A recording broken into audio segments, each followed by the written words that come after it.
বিশ্ব নিউজের সর্বশেষ আপডেটে আপনাকে স্বাগতম। প্রথমে থাকবে শিরোনাম, এরপরে থাকবে সম্পূর্ণ সংবাদের সম্পূর্ণ বিস্তারিত। ভেনেজুয়েলায় মার্কিন অভিযানে চাপে থাকা ইরানে উদ্বেগ বাড়ছে। ইরানে আরও ১৬ শহরে ছড়িয়ে পড়েছে বিক্ষোভ। কলম্বিয়ায় মার্কিন সামরিক হামলার বাস্তব হুমকি দেখছেন পেত্রো।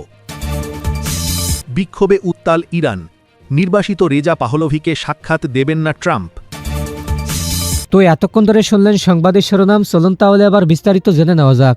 তো আপনি যদি প্রতিনিয়ত এই ধরনের ভিডিও সবার আগে পেতে চান তাহলে এখনই আমাদের চ্যানেলটিকে সাবস্ক্রাইব করে আমাদের চ্যানেলের সাথেই থাকবেন। ভেনেজুয়েলায় মার্কিন অভিযানে চাপে থাকা ইরানে উদ্বেগ বাড়ছে। ভেনেজুয়েলায় মার্কিন বাহিনীর নাটকীয় সামরিক অভিযান ও প্রেসিডেন্ট নিকোলাস মাদুরোকে আটক করার ঘটনায় ইরানে তীব্র চাপ ও উদ্বেগ দেখা দিয়েছে এবং এই ঘটনাটি দেশটিতে অভ্যন্তরীণ বিক্ষোভ ও অর্থনৈতিক সংকটের মাঝেই এসে পড়েছে, যা ইরানিদের মধ্যে ভবিষ্যতে একই রকম কোনো হামলা তাদের দেশের বিরুদ্ধে হতে পারে এই আশঙ্কা উস্কে দিচ্ছে। গত এক সপ্তাহ ধরে ইরানের অভ্যন্তরীণ পরিস্থিতি ইতোমধ্যেই অস্থিতিশীল। মুদ্রার রেকর্ড পতন ও অভাবের প্রতিবাদে ইরানের বিভিন্ন শহরে ব্যাপক বিক্ষোভ ছড়িয়ে পড়েছে, যেখানে অন্তত ৩৪ জন নিহত এবং ২,০০০-এর বেশি মানুষকে গ্রেফতার করা হয়েছে বলে মানবাধিকার সংস্থা জানিয়েছে। ভেনেজুয়েলার ঘটনাটি প্রায় ৭,০০০ মাইল দূরে ঘটলেও এর আন্তর্জাতিক প্রভাব ইরানের রাজনৈতিক পরিস্থিতিকে আরও জটিল করছে, বিশেষ করে যেখানে ইরানের নেতৃত্ব ইতোমধ্যে কঠোর প্রতিবাদ ও প্রত্যাখ্যান জানিয়েছে। শনিবার ভোরে মার্কিন বাহিনী ভারতের রাজধানী নয় বরং ভেনেজুয়েলার কারাকাসে মাদক পাচারের অভিযোগে মাদুরো ও তার স্ত্রীকে আটক করে যুক্তরাষ্ট্রে নিয়ে যায়, যা আন্তর্জাতিকভাবে তীব্র প্রতিক্রিয়া জুগিয়েছে। এই ঘটনার প্রেক্ষিতে সোমবার মার্কিন প্রেসিডেন্ট ডোনাল্ড ট্রাম্প ইরানকে দ্বিতীয়বার হুঁশিয়ারি দিয়েছেন এবং বলেছিলেন, যদি ইরান বিক্ষোভকারীদের হত্যা করে তবে দেশটিকে নরক দেখানো হবে, যা আন্তর্জাতিক সম্পর্ককে আরও উত্তেজিত করেছে। ইরানের সর্বোচ্চ নেতা আয়াতুল্লাহ আলী খামেনি হুঁশিয়ারি দিয়ে বলেন, দাঙ্গাকারীরা সরকারি সম্পত্তিতে হামলা চালাচ্ছে এবং তারা বিদেশি সহায়ক দাঙ্গাকারীদের বিরুদ্ধে কঠোর অবস্থান নেবে এবং ইরান কোনোভাবেই অন্যান্য দেশের হস্তক্ষেপ সহ্য করবে না। ভেনেজুয়েলার বিরুদ্ধে মার্কিন সামরিক কর্মকাণ্ডকে ইরান একটি রাষ্ট্রীয় আগ্রাসন হিসেবে নিন্দা জ্ঞাপন করেছে এবং যুক্তরাষ্ট্রের এই হস্তক্ষেপকে আন্তর্জাতিক আইন ও সার্বভৌমত্বের লঙ্ঘন বলে উল্লেখ করেছে বলে আন্তর্জাতিক সংবাদ সূত্র জানিয়েছে। ইরান তেহরান উল্লেখ করেছে যে তারা ভেনেজুয়েলার সার্বভৌমত্ব, ভূখণ্ডের অখণ্ডতা ও আত্মনির্ধারণের অধিকার রক্ষার পক্ষে এবং তারা আন্তর্জাতিক সম্প্রদায়ের কাছে এই হামলাকে থামানোর আহ্বান জানিয়েছে। ইরানি সামাজিক মাধ্যমে ও কিছু সংবাদমাধ্যমে এমন ধারণা ছড়াচ্ছে যে ভেনেজুয়েলার ঘটনার মতো কোনো অভিযান ভবিষ্যতে ইরানের শীর্ষ নেতৃত্বকে লক্ষ্য করতে পারে, যেখানে বিদেশি হস্তক্ষেপের প্রতি উদ্বেগ বাড়ছে। ইরান বর্তমানে অভ্যন্তরীণ বিক্ষোভ, অর্থনৈতিক চাপ ও যুক্তরাষ্ট্রের সামরিক হুমকির সম্মিলিত চাপের মুখে রয়েছে এবং এটি দেশটির রাজনৈতিক স্থিতিশীলতা ও নেতৃত্বের ওপর চাপ সৃষ্টি করছে। বিশ্লেষকরা মনে করছেন, এই ঘটনাটি ইরানের কৌশলগত পরিস্থিতিকে আরও জটিল করছে এবং এতে ভবিষ্যতে আন্তর্জাতিক সম্পর্ক, বিশেষ করে ইরান যুক্তরাষ্ট্র সম্পর্ক ও মধ্যপ্রাচ্যের নিরাপত্তা পরিস্থিতিতেও ব্যাপক প্রভাব ফেলতে পারে। ভেনেজুয়েলায় মার্কিন অভিযানের চাপের কারণে ইরানে উদ্বেগ বাড়ছে। ভেনেজুয়েলায় মার্কিন বাহিনীর নাটকীয় সামরিক অভিযান ও প্রেসিডেন্ট নিকোলাস মাদুরোকে আটক করার ঘটনায় ইরানের মধ্যে চাপ, উদ্বেগ ও রাজনৈতিক অস্থিরতা আরও বাড়ছে, কারণ ইতোমধ্যেই দেশটিতে অভ্যন্তরীণ বিক্ষোভ ও অর্থনৈতিক সংকট তীব্র অবস্থায় রয়েছে এবং যুক্তরাষ্ট্রের সামরিক হস্তক্ষেপের সম্ভাব্য প্রতিক্রিয়া নিয়ে তেহরানের নেতৃত্ব অসন্তুষ্টি প্রকাশ করেছে। মার্কিন সংবাদমাধ্যম CNN-এর খবর অনুযায়ী এই পরিস্থিতি সৃষ্টি হয়েছে যখন ইরানের মুদ্রার মুদ্রাস্ফীতি ও দরপতনের প্রতিবাদে শুরু হওয়া বিক্ষোভটি ৮৮টি শহরে ছড়িয়ে পড়েছে, যেখানে মানবাধিকার সংস্থা HRANA জানিয়েছে অন্তত ৩৪ জন নিহত এবং ২,০০০-এর বেশি গ্রেপ্তার হয়েছে। শনিবার ভোরে ভেনেজুয়েলার রাজধানী কারাকাসে মার্কিন বাহিনী এক দুঃসাহসিক অপারেশনে মাদুরো ও তার স্ত্রীকে আটক করে নিয়ে গেছে এবং নতুন খবরগুলো আন্তর্জাতিক সংবাদ মাধ্যমে তীব্র প্রতিক্রিয়া সৃষ্টি করছে। সোমবার মার্কিন প্রেসিডেন্ট ডোনাল্ড ট্রাম্প ইরানকে দ্বিতীয়বার হুঁশিয়ারি দিয়ে বলেছেন, যদি ইরান অভ্যন্তরীণ বিক্ষোভ দমন করতে গিয়ে মানুষ হত্যা করে তবে দেশটিকে কঠোর প্রতিক্রিয়ার সম্মুখীন হতে হবে এবং এমনকি নরক দেখতে হবে বলে তিনি মন্তব্য করেছেন। ইরানের সর্বোচ্চ নেতা আয়াতুল্লাহ আলী খামেনি এই পরিস্থিতিতে সতর্ক করে বলেছেন যে দাঙ্গাকারীরা সরকারি সম্পত্তিতে হামলা চালাচ্ছে এবং এসব কর্মকাণ্ডে যুক্তরাষ্ট্রের পায়ে রয়েছে। তিনি যুক্তরাষ্ট্রের পক্ষে কাজ করার অভিযোগ তুলে দেশটির অভ্যন্তরীণ আইনের প্রতি শ্রদ্ধা রাখতে বলেছেন।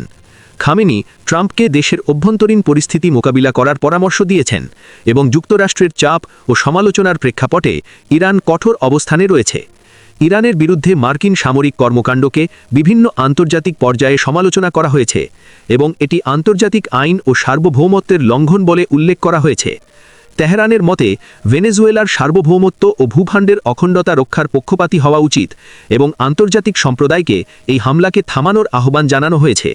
ইরানি সামাজিক মাধ্যমে ও বিভিন্ন সংবাদ মাধ্যমে ধারণা ছড়াচ্ছে যে ভেনেজুয়েলার ঘটনা ভবিষ্যতে ইরানের শীর্ষ নেতৃত্বকে লক্ষ্য করে আবারও বিদেশি হস্তক্ষেপ ঘটতে পারে, যা দেশটির অভ্যন্তরীণ স্থিতিশীলতা ও নিরাপত্তা পরিস্থিতিকে আরও জটিল করে তুলেছে। ইরানের অভ্যন্তরীণ বিক্ষোভ, অর্থনৈতিক চাপ ও যুক্তরাষ্ট্রের সামরিক হুমকির কারণে দেশটির রাজনৈতিক স্থিতিশীলতা সংকটে রয়েছে এবং বিশ্লেষকেরা মনে করছেন এটি আন্তর্জাতিক সম্পর্ক, বিশেষ করে ইরান যুক্তরাষ্ট্র সম্পর্ক ও মধ্যপ্রাচ্যের নিরাপত্তা পরিস্থিতিতেও ব্যাপক প্রভাব ফেলতে পারে।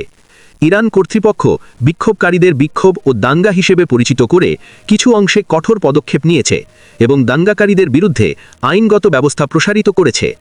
ইরানের অভ্যন্তরীণ রাজনৈতিক বিরোধ ও রাষ্ট্র পরিচালনা নিয়ে স্লোগান শুরু হওয়ার খবরও সামাজিক মাধ্যমে ছড়িয়ে পড়েছে, যা রাজনৈতিক বিরোধ ও দীর্ঘমেয়াদী অসন্তোষের পরিচায়ক হিসেবে বিবেচিত হচ্ছে। ইরান পরিস্থিতি মোকাবিলার জন্য বিভিন্ন রাজনৈতিক ও আইনগত পদক্ষেপ ঘোষণা করলেও বিশ্লেষকেরা মনে করছেন দেশটির রাজনৈতিক দশা পরিবর্তনের মুখে রয়েছে এবং আন্তর্জাতিক হস্তক্ষেপ ও অভ্যন্তরীণ আন্দোলনের সমন্বয়ে পরিস্থিতির ভিন্ন চেহারা দেখা দেবে। ইরানের অভ্যন্তরীণ পরিস্থিতি ও আন্তর্জাতিক উত্তেজনার মিশ্রণে এটি মধ্যপ্রাচ্যের বৃহত্তর নিরাপত্তা ও রাজনৈতিক স্থিতিশীলতার উপর একটি গুরুত্বপূর্ণ ইস্যু হিসেবে উঠছে এবং বিশ্লেষকেরা বিশ্ব সম্প্রদায়কে সতর্ক করেছেন। কলম্বিয়ায় মার্কিন সামরিক পদক্ষেপের বাস্তব হুমকি রয়েছে। পেত্রো কলম্বিয়ার প্রেসিডেন্ট গুস্তাভো পেত্রো বিবিসিকে বলেন যে বর্তমানে যুক্তরাষ্ট্রের পক্ষ থেকে কলম্বিয়ার বিরুদ্ধে সামরিক পদক্ষেপ নেওয়ার একটি বাস্তব হুমকি রয়েছে এবং তিনি মনে করেন যুক্তরাষ্ট্র অন্যান্য দেশগুলিকে তাদের সাম্রাজ্যের অংশ হিসেবে দেখছে। এই মন্তব্য তিনি ব্রিটিশ সংবাদ মাধ্যম বিবিসিকেই দিয়েছেন। পেত্রো বলেন যুক্তরাষ্ট্রের সামরিক হুমকি সম্পর্কে তিনি উদ্বিগ্ন, কারণ নভেম্বরে ভেনেজুয়েলায় যুক্তরাষ্ট্রের সামরিক অভিযান এবং প্রেসিডেন্ট নিকোলাস মাদুরোর গ্রেপ্তার ইস্যুতে ট্রাম্প কলম্বিয়াকেও লক্ষ্য করে সামরিক পদক্ষেপের ইঙ্গিত দিয়েছেন, যা একটি গুরুতর আন্তর্জাতিক ইস্যু হিসেবে সামনে এসেছে। তিনি যুক্তরাষ্ট্রের ইমিগ্রেশন ও কাস্টমস এনফোর্সমেন্ট আইসিই এজেন্টদের কঠোর সমালোচনা করে বলেছেন ওই সংস্থার সদস্যরা নাৎজি ব্রিগেডের মতো আচরণ করছে এবং তারা অপরাধ এবং অবৈধভাবে যুক্তরাষ্ট্রে প্রবেশ করা অভিবাসীদের বিরুদ্ধে কঠোর কার্যক্রম পরিচালনা করছে। পেত্রো যুক্তরাষ্ট্রকে বিশ্বকে নিয়ন্ত্রণকারী শক্তি থেকে ধীরে ধীরে বিশ্ব থেকে বিচ্ছিন্ন একটি দেশে পরিণত হওয়ার ঝুঁকিতে পড়েছে বলে মন্তব্য করেন এবং বলেন যে যুক্তরাষ্ট্রের সামরিক হুমকি শুধু কলম্বিয়া নয়, গোটা অঞ্চলের নিরাপত্তা পরিস্থিতিকে জটিল করে তুলছে। তিনি বলেন কলম্বিয়ার কাছে বর্তমানে উন্নত সামরিক বাহিনী বা বিমান প্রতিরক্ষা ব্যবস্থা নেই এবং তারা যদি হুমকির মুখে পড়ে তবে দেশটি তাদের মানুষ, পাহাড় এবং জঙ্গলের উপর নির্ভর করবে, যেমনটা তারা সব সময় করেছে।